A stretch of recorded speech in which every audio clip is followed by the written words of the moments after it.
Amin Rais, kondisi Indonesia saat ini acak adut, ditulis oleh Argo di seaworld.com. Halo, selamat menyaksikan channel Tanda Seru. Memang kepentingan politik selalu membuat akal sehat seseorang menjadi error dan tidak berfungsi sebagaimana mestinya. Contohnya sindrom aneh yang dialami oleh Amin Rais.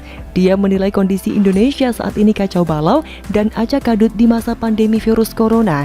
Sepak terjangnya selama ini adalah tontonan nafsu serakahnya yang nyata, padahal sudah bau tanah.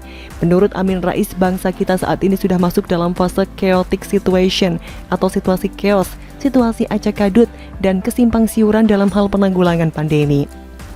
Dan terkesan bangsa kita masuk dalam chaotic situation atau situasi chaos, situasi acak adut dan simpang siur, ujar Amin Rais dalam konferensi pers peluncuran buku putih TP3 Rabu 7 Juli.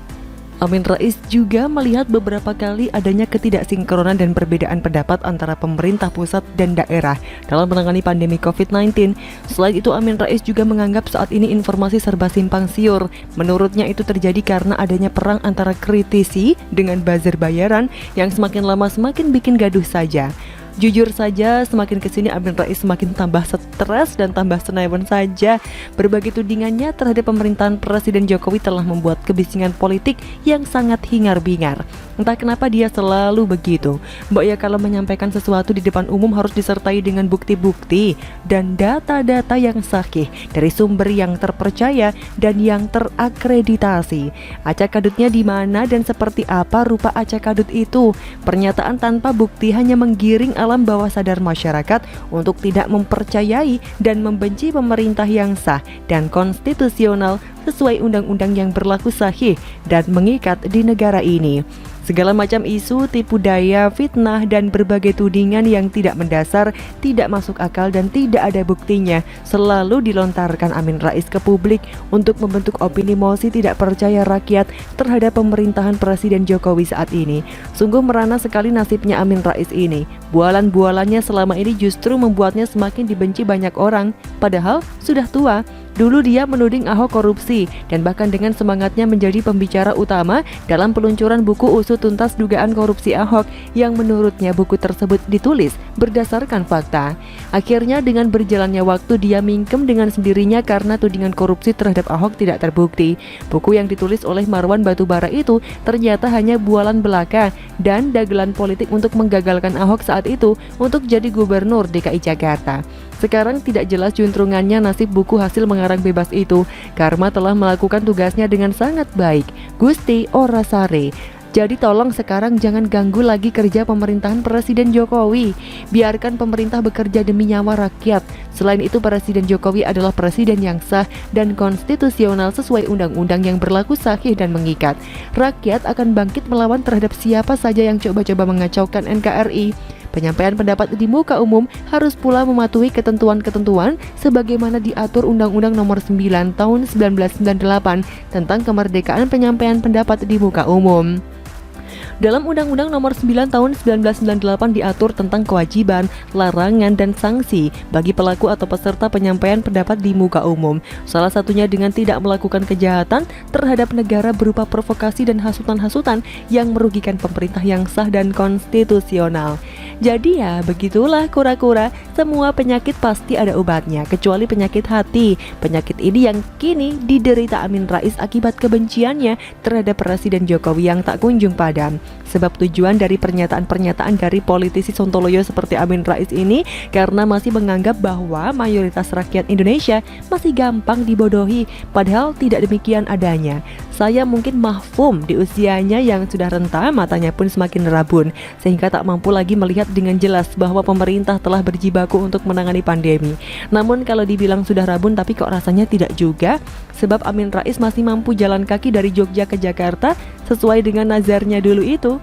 Jujur saya bingung, kenapa ya yang memusuhi Presiden Jokowi selalu orang jahat, penipu, tukang ngibul, mesum, termasuk namun tidak terbatas cukong, penjual ayat dan ngancam mayat. Heran sekali saya, kura-kura begitu. Bagaimana menurut Anda?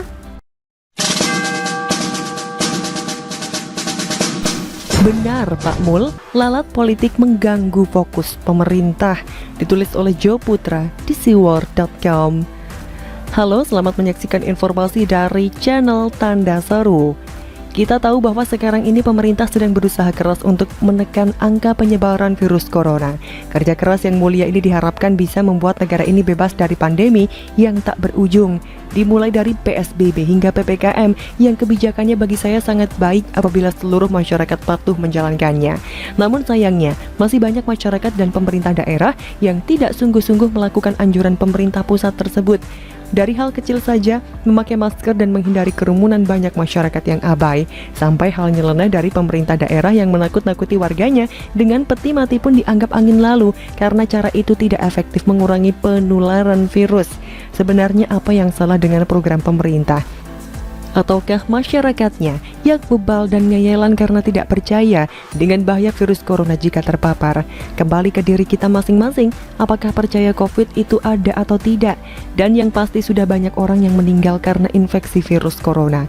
Laju penularan virus diperparah oleh komentar-komentar dari para politikus busuk, ulama abal-abal, covidiot, dan pembenci pemerintah. Mereka inilah yang harus dipersalahkan karena mempengaruhi sebagian masyarakat menjadi tidak percaya dengan pandemi. Mereka bersama-sama menyerang pemerintah dengan kebijakan yang tidak sesuai dengan keinginan mereka seperti lockdown total. Lebih lanjut, mereka menebar pesimisme di tengah pemerintah sedang fokus bekerja dalam penanggulangan COVID-19. Kita masih bersyukur bahwa Jokowi menolak keinginan mereka untuk lockdown karena pertimbangan perekonomian nasional bisa jatuh semakin dalam. Tetapi para pembenci Jokowi terus merongrong dan menghujat setiap keputusan yang diambil oleh pemerintah. Sebelumnya, keluarga Cikeas dan kroco-kroconya menyerang pemerintah dengan kritikan yang sama sekali destruktif. Bagi penulis, boleh saja mengkritik pemerintah, namun disampaikan dengan solusi. Jangan mengkritik asal cuap tidak jelas tetapi diminta klarifikasi malah blunder atau absurd. Untuk itulah, Kepala Staf Kepresidenan Muldoko mengingatkan para pihak yang berseberangan dengan pemerintah agar tidak menjadi lalat politik. Iya, lalat itu hewan yang menjijikkan dan seharusnya orang-orang semacam ini harus dihalau dan dibinasakan pola pikirnya. Di saat pemerintah sibuk dan berkonsentrasi dengan pekerjaan besarnya, ada saja para politikus menjijikkan memberi komentar yang tidak membangun. Buat apa berkomentar kalau tidak ada bantuan maupun dukungan untuk bersama-sama menekan penyebaran corona? Yang dibutuhkan saat ini bukan nyinyiran tetapi solusi. Muldoko pun menambahkan bahwa kritikan-kritikan yang ditujukan ke pemerintah penuh dengan muatan politis. Beliau menghimbau agar bekerja bersama-sama dan mengesampingkan perbedaan pandangan politik. Setuju dengan himbauan Pak Mul bahwa pandemi ini tidak mengenal oposisi maupun koalisi. Penanganan pandemi harus dilakukan bersama-sama sebagai warga negara Indonesia yang baik.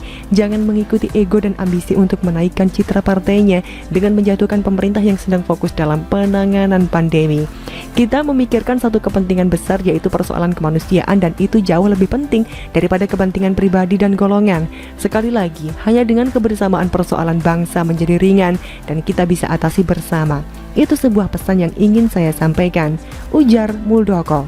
Tidak hanya lalat politik yang harus dikritisi, lalat-lalat lain seperti pemuka agama abal-abal, covidiot, dan barisan pembenci Jokowi harus pula dibasmi agar tidak mengganggu proses penanganan pandemi oleh pemerintah. Pun jangan lupa dengan lalat-lalat pemimpin daerah yang tidak bisa bekerja sama dengan pemerintah pusat. Mereka ini yang menghambat kinerja pemerintah terkesan lamban karena tidak ada kemauan maupun tidak bisa bekerja. Saya menyarankan lalat-lalat seperti ini dipecat secepatnya. Penulis hanya berharap jika pesan baik dari Muldoko dapat diterima oleh para lalat politik. Ini adalah tugas kemanusiaan yang seharusnya dilaksanakan bersama-sama tanpa perbedaan politik. Tugas mulia yang harus dipikul bersama tanpa harus mengeluarkan kritikan yang membuat kuping menjadi merah.